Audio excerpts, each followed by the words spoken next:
kabar? Ketemu Dinia Sari Dewi lagi yang kali ini saya membawa kabar baik dari Universitas Brawijaya. Kembali satu raihan emas oleh mahasiswa Universitas Brawijaya, teman-teman dari PPK Ormawa UB diwakili oleh, wah ini saya harus baca dulu soalnya panjang banget ininya, singkatannya ya, sebentar. International Association of Students in Agricultural and Related Science, IAAS Lokal Komite Universitas Brawijaya, LCUB, IAS LCUB gitu ya, memenangkan juara 1 lomba poster di ajang Abdidaya 2023. Oleh karena itu bersama saya telah hadir Mas Muhammad Fauzi. Ramadan, benar ya? Mas Fauzi adalah ketua tim kita yang kemarin memenangkan laga di ajang Abdidaya 2023. Abdidaya Ormawa ya Mas ya? Betul. Halo Mas Fauzi, apa kabar? Halo, alhamdulillah baik. Baik ya, ini kita sapa dulu teman kanal kita, menyapa audiens kita Mas Fauzi. Halo teman-teman. Teman kanal. Oke, Mas Fauzi bisa diceritakan kemarin itu, ngomong-ngomong selamat dulu nih ya, sudah mendapatkan juara 1 kategori poster. Nah, infonya yang ikut itu 160 tim. Ya, luar betul. biasa. Dan 160 tim itu dari seluruh PTN di Indonesia. Ya, ada ratusan PT di Indonesia. Nah, itu yang lolos Abdidaya menjadi peserta ada sekitar 79 PT. Oh, PT ya, berarti PTN dan PTS? Betul. Oh, berarti bukan PTN aja? Betul saja. Luar biasa. Dan menang satu kategori poster. Wah, luar biasa. Apa yang diusung Mas, kalau boleh tahu? Dari PPK Ormawa IAAC LCUB, wah saya harus mengeja daripada salah. Ya. Dari tim PPK Ormawa LCUB tahun ini alhamdulillah mengusung tema yaitu topiknya smart farming. Nah, di sini kami mengangkat judulnya yaitu irigasi tetes berbasis otomatis, itu di Desa Pandansari, Kecamatan Mojosumo, Kabupaten Malang. Nah, untuk dari kegiatan kami ini ada sekitar 4 kegiatan. Yang pertama itu pembuatan sistem irigasi, yang kedua adalah pupuk organik cair dan ekoenzim, yang ketiga ini adalah budidaya ikan lele dan olahannya. Dan juga yang terakhir 4 ini kami juga selain melakukan 3 kegiatan utama, kami juga melakukan peningkatan kegiatan yang dapat meningkatkan kapasitasnya dari kelembagaan pertanian, terus juga kegiatan-kegiatan masyarakat gitu. Wah, ini berarti full kepada pengabdian masyarakat. Yeah, full. Jadi PPK Ormawa ini sebenarnya adalah kegiatan yang diinisiasi oleh pemerintah, mengajak mahasiswa di perguruan tinggi untuk mengabdi kepada masyarakat gitu ya Mas ya? Iya, betul. Kebetulan 2 tahun ini namanya adalah PPK Ormawa, sebelumnya adalah PHP 2D, Bu. Nah, apalagi itu? PHP itu semacam program holistik pemberdayaan desa. Nah, sekarang 2 tahun kemarin berganti nama. Nah, untuk program ini fokusnya pada pemberdayaan masyarakat, tapi pemberdayaan masyarakat ini diberikan kepada tim Ormawa, organisasi mahasiswa berbeda dengan PKM, yang 5 tim anggota mahasiswa. Nah, untuk yang PPK Ormawa ini fokusnya kepada pemberdayaan masyarakat yang dijatuhkan kepada Ormawa. Jadi, PPK Ormawa ini program penguatan kapasitas mahasiswa. Jadi yang difokuskan adalah peningkatan mahasiswa. Nah, caranya ini melalui dengan kegiatan pemberdayaan masyarakat gitu, Ibu. Oh, wah. Berarti satu tim ada berapa, Mas? Satu tim maksimal ada 15. Timnya IAS ada berapa? Timnya IAS ada 12. Ada 12. Wah, banyak ya. Ya, berarti kalau timnya banyak, programnya banyak dong? Iya, banyak. Karena dari programnya itu mulai dari bulan Februari, Bu. Mulai merancangkan proposal, bulan Juli sudah turun di lapangan, sampai bulan Desember ini Abdidaya di Universitas Jember. Wah, berarti itu berarti Februari itu pengajuan proposal, terus realisasinya di bulan Juli sampai November. Juli sampai November. Wah, luar biasa. Berarti kalau kita ngomong berbicara tentang smart farming nih, Mas. Smart farming ini artinya apa? Pertanian yang terintegrasi begitukah atau bagaimana? Bisa diceritakan, Mas? Kalau misalkan smart farming itu fokusnya pada pertanian yang sistemnya itu 4.0 sekarang, industri 4.0. Jadi larinya ke teknologi juga nih ya. Integrasi teknologi misalkan sensor, Internet of Things dan sebagainya. Jadi pada program kami ini kami gabungkan pada sistem irigasi tetes karena di sana permasalahannya itu tanaman jeruknya kurang disiram air, akhirnya imunitas dari pohon itu menurun. Nah, akhirnya kami memberikan solusi yaitu sistem irigasi tetes. Nah, itu kami integrasikan dengan sistem IoT yang untuk mempermudah para petani untuk cara akses irigasinya, untuk irigasinya bisa tersiram secara otomatis dan sebagainya. Nah, untuk dari program kami juga selain irigasi tetes, kami integrasikan dengan budidaya ikan. Ikannya ini budidaya dengan sistem RAS, tadi sistem sirkulasi. Dan itu juga kami menerapkan integrasi dengan tanaman air, tanaman azolla sebagai biofilternya. Jadi memang dari kegiatannya PPK Ormawa yang kami usulkan ini memang sangat banyak sekali untuk kegiatan-kegiatannya. Berarti ada dari ngomong-ngomong pertaniannya pertanian apa nih Mas? Tanaman jeruk. Oh jeruk. Jeruk. Jeruk diintegrasikan dengan pengairan tetes, terus diintegrasikan dengan perikanan budidaya lele tadi, terus kemudian makanannya yang lele itu juga sudah disiapkan juga terintegrasi dengan apa tadi Mas? Ada tambahan azolla. Azolla. Nah itu kan berarti ada beberapa lagi. Tapi apakah cukup sampai di situ? Adakah proses untuk akhir misalkan, oh lelenya mau diapain? Itu masuk di program nggak? Misalkan itu nanti dijadikan bahan baku pangan atau apa gitu Mas? Untuk dari program kami juga itu ada budidaya ikan lele. Nah itu juga kami melakukan pengolahannya gitu. Oh iya pengolahannya. Jadi sampai akhir ya? Sampai akhir. Pengolahannya itu kami menawarkan 2 saat ini, yaitu ada lele nugget sama sambal terlibas. Oh apa itu Mas? Kalau misalkan lele nugget itu lele nugget kepanjangannya. Iya. Kalau misalkan sambal terlibas itu adalah sambal terobosan inovasi ikan lele sambal pedas. Oh, itu singkatan. Singkatannya. Tapi ininya dari produk lele. Keduanya dari ikan lele. Oh, itu di apa? Di botol? Di botol sama bentuk tin wall. Oke, dan itu sudah diproduksi massal?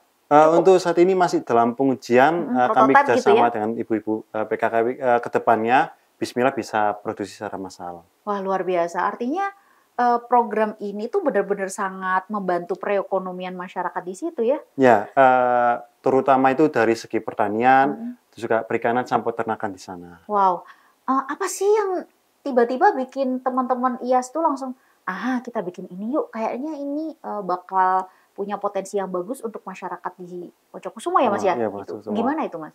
Awalnya kami melakukan survei, jadi berangkat dari berbagai permasalahan di sana, misalkan kebutuhan air, terus juga ada serangan hama penyakitnya di jeruk, terus juga ada dari limbah peternakan.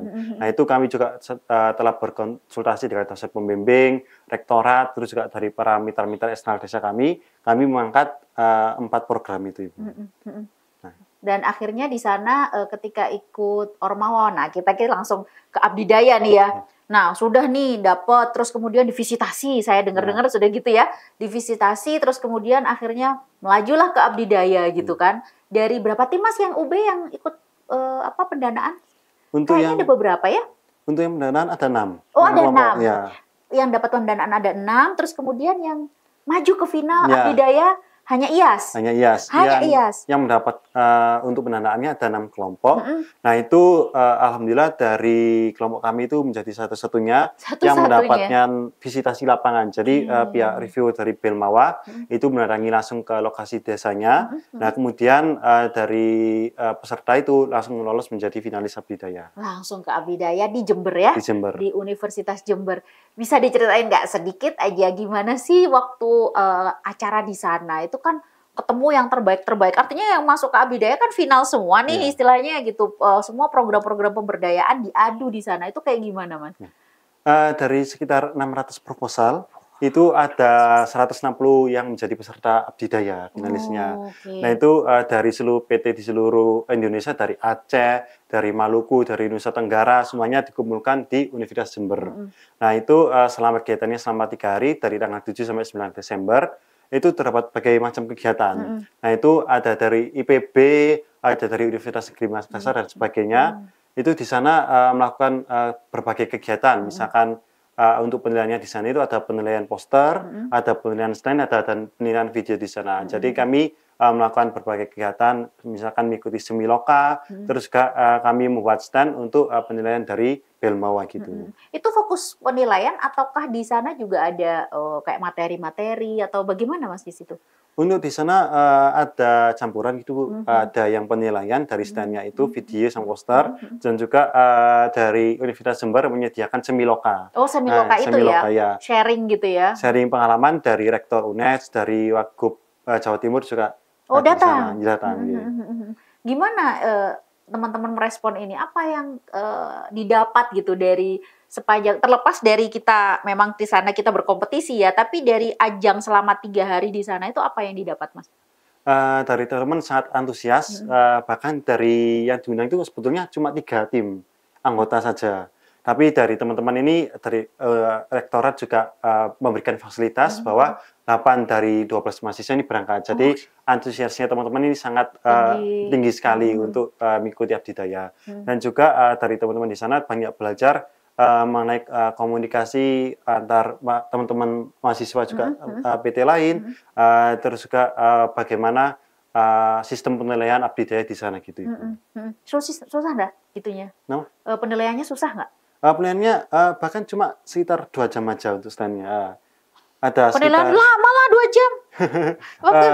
Maksudnya stand-nya dikunjungi selama 2 jam atau ditanya-tanya atau bagaimana, Mas? Untuk sistem penilaian stand-nya itu ada 3 tim Belmawa itu dari 2 reviewer dan 1 dari mitra itu nanti berkeliling dari 160 stand yang ada. Nah itu sekitar beberapa menit antar standnya ditanyai tentang bagaimana posternya, bagaimana kegiatannya, terus juga dari luar-luarannya itu bagaimana. Nyangka nggak bisa menang juara 1? Nah sebetulnya bahkan dari teman-teman banyak yang nggak nyangka, banyak orang optimis gitu. Kenapa? Ya karena banyak sekali yang lebih bagus daripada ketat kita. Gitu ya, persaingannya ketat gitu ya. Ada yang dari IPB, bahkan dari Undip, UAD itu mereka yang benar-benar dukungannya bagus, tim pelaksananya bagus, dan juga orang-orang itu bagus-bagus. Nah, itu sepertinya penilaiannya tuh nggak hanya untuk timnya ya, Mas ya? Kayaknya mitranya juga dinilai, pembinanya dinilai, iya gitu kan? Ya, betul gitu. Kan? Jadi kolaborasinya memang harus kuat ya gitu. Apa yang dipelajari Mas dari Abdidaya kemarin? Apa pengalaman yang pengen dibagi lah buat teman-teman terkait dengan Abdidaya ini? Terkait Abdidaya di sini banyak sekali karena ada sekitar 7 atau mungkin 8 kategori. Ada dari tim pelaksana, sistem pendukung Ormawa itu sendiri, terus dari perguruan tinggi, dari dosen pembimbing, terus juga ada dari kategori poster, video, dan juga stand gitu. Nah itu memiliki semuanya masing-masing penilaian sendiri-sendiri, bahwa saling terintegrasi satu sama lain. Jadi kita bisa unggulkan satu, tapi semuanya tetap harus maju gitu, tetap harus diperbaiki gitu. Menarik ya, teman kanal ya. Saya kalau dengar cerita begini, di hati saya tuh kayak gini ya, ada anak muda tapi masih aware gitu dengan pemberdayaan masyarakat kita gitu. Kadang mungkin kita melihat bahwa kemudahan-kemudahan yang didapat anak muda sekarang membuat mereka enggan untuk memikirkan apa yang terjadi di masyarakat dan memberikan solusi-solusi. Tapi teman-teman dari IAS ini melakukan itu gitu bagi pemberdayaan masyarakat di daerah Pojokusumo gitu. Apa sih Mas yang mengetuk hati gitu ibaratnya ya, yang memotivasi teman-teman akhirnya membuat program ini selain mengikuti lomba ya, maksudnya karena ada lomba akhirnya bikin program atau memang sudah terketuk dari hati nurani masing-masing bahwa sebagai mahasiswa saatnya kita turun untuk masyarakat atau bagaimana? Boleh nggak di-sharing? Kalau misalkan dilihat dari segi Ormawa bahwa IAS LSUB ini memiliki programnya VCP, Village Concept Project. Nah ini masing-masing LC di Indonesia ini memiliki programnya masing-masing di desa. Jadi kegiatan ini memang pemberdayaan masyarakat di desa. Nah itu kebetulan untuk di desa Pandansari Pojokusumo ini sudah 2 tahun berjalan. Dari kontraknya itu insya Allah selama 5 tahun akan melakukan pemberdayaan masyarakat di sana. Oke, berarti ini akan sustain gitu ya, akan berkelanjutan begitu ya? Akan berlanjutan, insya Allah juga tahun depan IAS LSUB juga akan mengikuti program-program lainnya, misalkan dari Pertama Evaluation, dan ikut PPK Ormawa tahun depan juga. Boleh di-share satu mungkin. Orang pengen kenal IAS LSUB itu bagaimana? Mungkin bisa dikenalin juga. IAS LSUB ini sebagai UKM di tingkat universitas, jadi kami fokusnya pada bidang pertanian dan ilmu terkait, baik itu dari Fakultas Pertanian, Teknologi Pertanian, ilmu komputer, peternakan juga. Ilmu komputer masuk, Mas? Juga ada ya. Kebetulan salah satu pemimpin kami ada dari ilmu komputer juga. Wah, luar biasa. Jadi apa yang bisa dikembangkan untuk sektor pertanian, mau anak teknik, mau anak humaniora mungkin gitu ya, mau anak ekonomi gitu bisa join di IAS ya Mas ya? Bisa. Kebetulan karena kami ini sifatnya pada pada pertanian juga. Nah itu kami juga butuh kolaborasi antar bidang ilmu yang ada. Jadi nggak fokus pada pertanian teknik, kami juga mungkin dari hukum, dari ilmu komunikasi atau mungkin ilmu komputer kami juga membutuhkan gitu. Nah itu juga karena basisnya kami adalah UKM internasional, NGO. Nah itu kami ini ingin berkolaborasi dengan berbagai-bagai mitra yang ada, terutama misalkan WFF, terus juga ada yang dari FAO juga kami sudah berkolaborasi di sana. Sudah berkolaborasi di Ya. sana, wow. Karena ini organisasi yang sifatnya lebih internasional gitu ya, lebih mengglobal dan ada perwakilan lah ya di Universitas Brawijaya, LCUB itu tadi ya Mas ya. Wah, luar biasa.